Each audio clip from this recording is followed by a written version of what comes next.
Right, g'day guys. Just done my last stint on the PDR for the year. Now it's been a massive 5 months, but also last year was a big year too for us as far as being out in the bush. Since last August to this August, so in the last 12 months, we've done 4 big Cape York trips. We've crossed the Simpson Desert 5 times. We've been up to the Gulf twice. We've been up into Arnhem Land, Kakadu. We've done the East Kimberley twice, and we've done the Bedell roads from Ceduna, taking us all the way up to Port Hedland. So that was across the Trans-Australian Railway, up the Koni, the Gary Highway, the Gun Barrel, and so on. So there's been some really tough trips in there. Now on my 2 trucks, the Hilux and the Cruiser, they're not the sexiest looking trucks, but they're built for the job and they do it really well.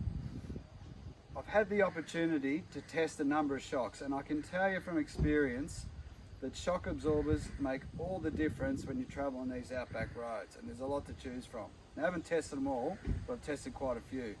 And I can tell you from previous experience working in the 4-wheel drive industry, motorbike industry, that shocks are super important, and you'll hear people harp on about it all the time. So anyway, on the Hilux, I've had in the last 12 months OME Sports on it, Ironman Foam Cell Pros, and Konis.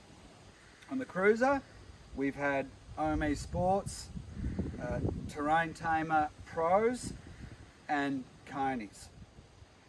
I've had a good drive on all of them. All 3 cars I've driven across the desert on all 3 shocks on each, and same in Cape York.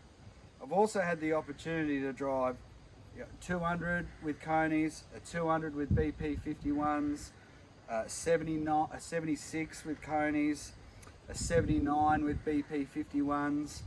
I've had the opportunity to travel on some Petters even, Tough Dogs, adjustables, Lovels. So I've driven a whole bunch on a whole different range of shock absorbers.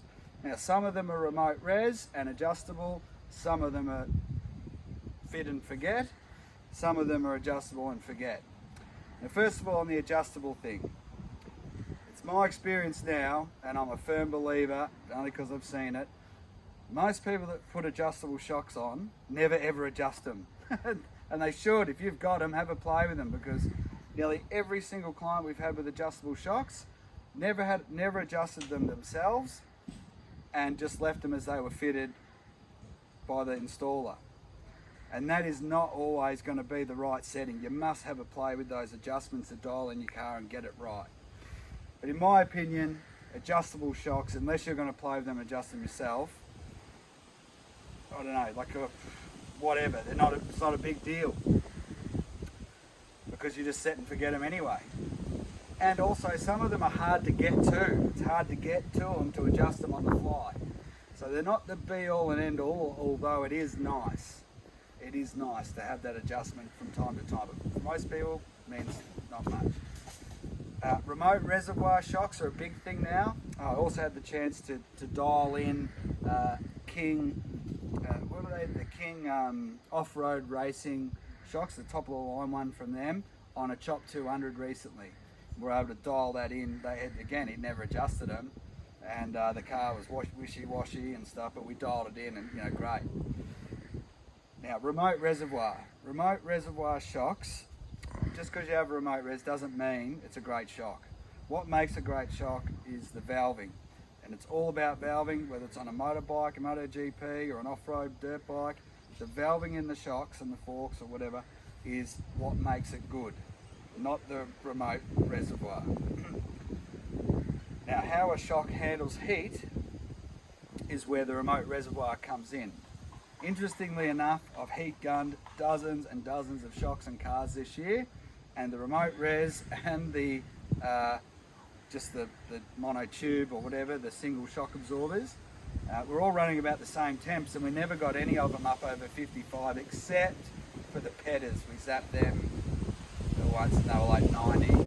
So the most of the shocks all come up about the same kind of temps anyway, and we're testing all pretty good shock absorbers on the market, okay? I mean, the ones I mentioned are all pretty good shock absorbers. All right, so the differences in them. So the OME Sports and the Ironman Foam Cell Pros, they're what I'd call a mid-range shock, okay? The valving on the OMEs was probably better, more refined than on the Ironman. The Ironman was a little harsh, I found. We've had them on a 70 and also a Hilux. They were a little bit harsh on the corrugations, a bit spongy on the bigger hits if I'm being picky about it.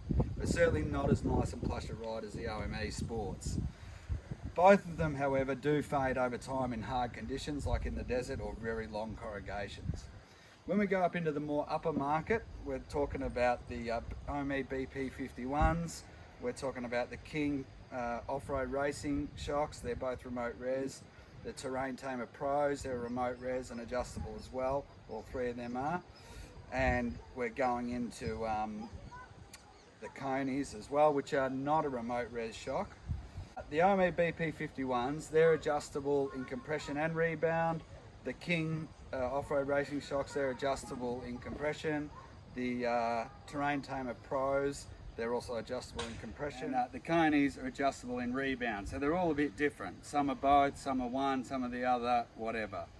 In all situations, basically I believe that everybody sets them and forgets them anyway, so having all that adjustment doesn't mean that much for 99% of the people out there. The BP51s, beautiful shock absorber, very well refined, and you have quite easy adjustment of both compression and rebound. The Terrain Tamer Pro shocks, again, easy to adjust. That's adjustable in compression. Not quite as refined, a little bit harsh. They didn't fade, and the body roll and handling and all that sort of stuff was very, very good. But they were just a bit harsh. I couldn't really dial that out of them, but they certainly performed pretty well, I would say. And then the King off-road racing shock, adjustable in rebound, very, very nice shock absorber drive on, quite refined, has like 28 settings of compression, no rebound adjustment, but you know, it was a nice shock to drive on. All of those are remote res. The Konis, adjustable in rebound and non-remote reservoir. Now, the Konis, I would say, are the most refined shock absorber, meaning the valving for any car that it's on is just perfect, and it rides very, very nicely in all conditions.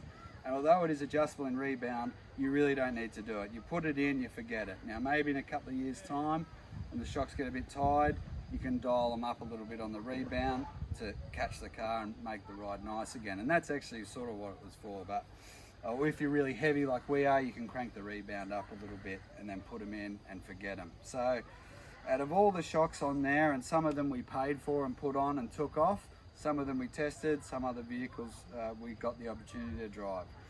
Our choice though is definitely the Konis. 25 years ago when I was working in the shock absorber four-wheel drive industry, Konis were the premium, and they still are now. They're a fantastic shock absorber. They perform very, very well, and you can't go wrong with them. I do like the King, and I did like the OME BP51s particularly, but you know, for me, having all that extra pipe work and lines and the extra complication under my car, it's just not for me. I like my Konis, they're massive, they don't overheat, they perform like they should at the end of the day, and I don't have the risk of ripping hoses off or pipes or anything like that. So for me, Konis are the way to go. And if you're in the market for some new shocks, give them a go, because you won't be disappointed. Right, now you've got your shock absorbers sorted out, you do need some springs. Koni don't make springs. I've tested a bunch out though over my time, and for me, on both of my trucks here, we're running the Terrain Tamer parabolic springs. I've spoken about them before. They're just a crazy out there spring, but they're definitely got the most flex, they're the lightest, they handle weight really well, they give the best ride unladen. So those springs coupled with my Koni shocks makes this 70 and that Hilux a real pleasure to drive on the long, tough, grueling trips that we do. And you also need tyres, but we'll talk about tyres another time.